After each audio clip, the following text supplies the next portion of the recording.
আগামী ত্রয়োদশ নির্বাচনে ঠাকুরকে এক আসন থেকে তীব্র প্রতিদ্বন্দ্বিতা করছে বিএনপির মহাসচিব মির্জা ফখরুল ইসলাম এবং জামাত ইসলাম মনোনীত প্রার্থী মোহাম্মদ দেলাওয়ার হোসেন। আমি ঠাকুরগাঁয়ের ভোটার। আমি এবার যা দেখছি, ঠাকুরগাঁয়ে মির্জা ফখরুল ইসলাম আলমগীর সাহেব যদি বেরিয়ে আসেন, নির্বাচনে যদি জয়যুক্ত হন, তাহলে অনেক চড়াই উৎরাই পার হয়ে আসতে হবে। কারণ পুরো বাংলাদেশের মানুষ কিন্তু এবার জামাতমুখী হয়ে গেছে।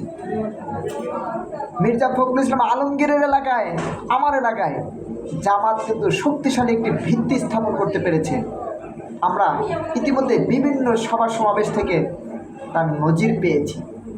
আমরা মুখিয়ে আছি, শেষ হাসিটা কে হাসে সেটি দেখবার। তবে হাড্ডাহাড্ডি একটা লড়াই হবে, এটা স্পষ্ট। প্রিয় দর্শক, পাশেই থাকুন।